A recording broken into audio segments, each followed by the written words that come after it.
দর্শক, এই মুহূর্তে আমি দাঁড়িয়ে আছি দিনাজপুর ফুলবাড়ী উপজেলা সবজি খাতে।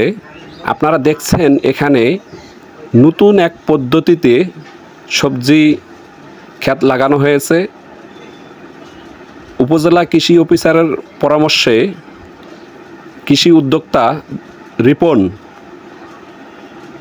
কৃষিখাত লাগিয়েছেন। আপনারা দেখছেন অনেক সুন্দর পরিবেশে অনেক সুন্দরভাবে সবজি ক্ষেত লাগিয়েছে।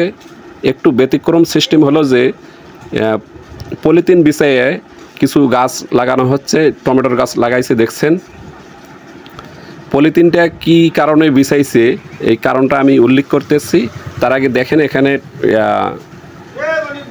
বিভিন্ন প্রজাতির এখানে সবজি লাগানো হয়েছে। আর কৃষি অফিসারের পরামর্শে কৃষি উদ্যোক্তা অনেক লাভজনক হয়েছেন। বাড়ির চাহিদা মিটেও বাজারে বিক্রি করতে পারেন। আপনারা দেখছেন এখানে কাঁটাকর বেগুন, থোকায় থোকায় বেগুন ধরেছে। এই যে দেখছেন কৃষি উদ্যোক্তা রিপন দেখাচ্ছে এখানে ঝালের গাছ গাড়ছে, অনেক ঝাল ধরছে। যেটা জানাচ্ছিল যে এর আগে আরও থোকায় থোকায় ঝাল ধরছিল। এই যে উনি নিজে দেখাচ্ছেন, আপনারা দেখেন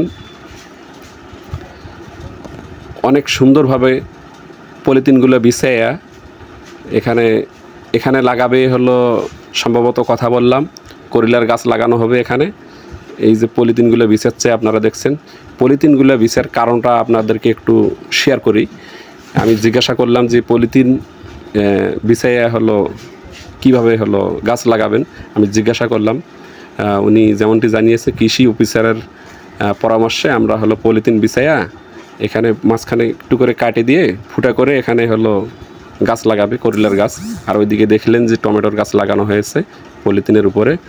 পলিথিনটা দেওয়ার মূল উদ্দেশ্য হলো এখানে গাছের গোড়ায় ঘাস গজাবে না। পলিথিনটা থাকিলে ঘাস এখানে কোনো ঘাস গজাবে না। শুধু ওই গাছটা যেই জায়গাটায় গাড়বে ওই জায়গাটা একটু কেটে দিবে, অংশ কেটে দিয়ে ওখানে গাছ লাগাবে। অনেক সুন্দর একটা পদ্ধতি, নতুন এক পদ্ধতিতে আমি দেখলাম এখানে কৃষি উদ্যোক্তা সবজি ক্ষেত লাগিয়েছে।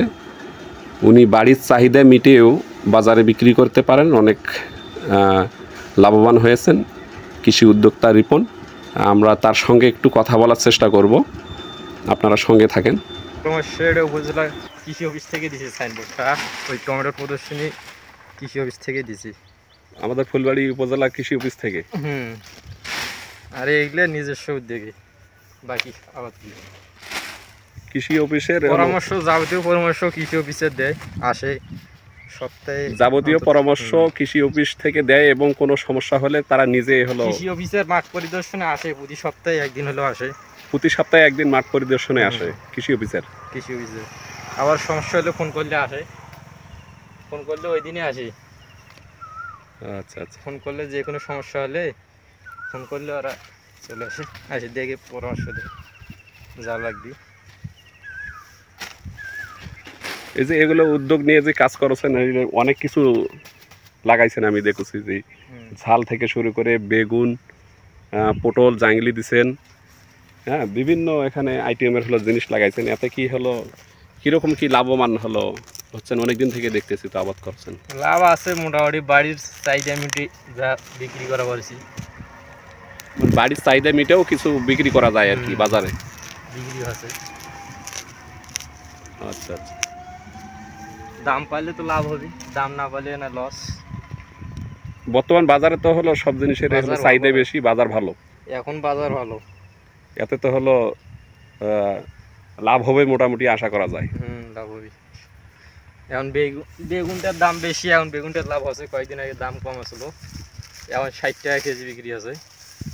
এই যে নতুন পদ্ধতিতে এই যে ইয়া করছেন, আবার এই যে করিলা লাগাবেন দেখুছি, ওইদিকে টমেটো লাগাইছেন নতুন পদ্ধতিতে, এটা কি কৃষি অফিসারের হলো পরামর্শে সাপেক্ষে? হ্যাঁ, কৃষি অফিসারের পরামর্শে। আচ্ছা আচ্ছা আচ্ছা, মানে আমি এরকম চোখে পড়ে নাই তো এর আগে, এই জন্য জিজ্ঞাসা করেছি। যাবতীয় পরামর্শের জন্য কৃষি অফিসার আছে, কৃষি অফিসার মাঠ পরিদর্শনে আসে, যাবতীয় পরামর্শ কীভাবে লাগবো হবে না হবে ওরা বলে দেয়। যে কোনো কিছু পরামর্শ সুযোগ সুবিধা কৃষি অফিসারের কাছ থেকে নেন তো, কৃষি উপজেলা অফিসারের আমাদের কাছ ফুলবাড়ি উপজেলা থেকে। উপজেলা কৃষি অফিসার সাদ্দাম ভাই ফোন কি- করলে উনি চলে কি আসেন। আসেন উপজেলা কৃষি অফিসার সাদ্দাম সাদ্দাম হোসেন। সাদ্দাম হোসেন সাহেব এসে পরামর্শ দিয়ে থাকেন আর কি। হুম, আরও যদি কেউ এই ধরনের উদ্যোগ সমস্যা হয়। আরও যদি কেউ এই ধরনের উদ্যোগ নিতে চান, হ্যাঁ আপনারা উদ্যোগ নিতে পারেন এবং উপজেলা কৃষি অফিসার সাদ্দাম সাহেবের হলো পরামর্শ সাপেক্ষে আপনারা এই ধরনের হলো কার্যক্রম চালাইতে পারেন।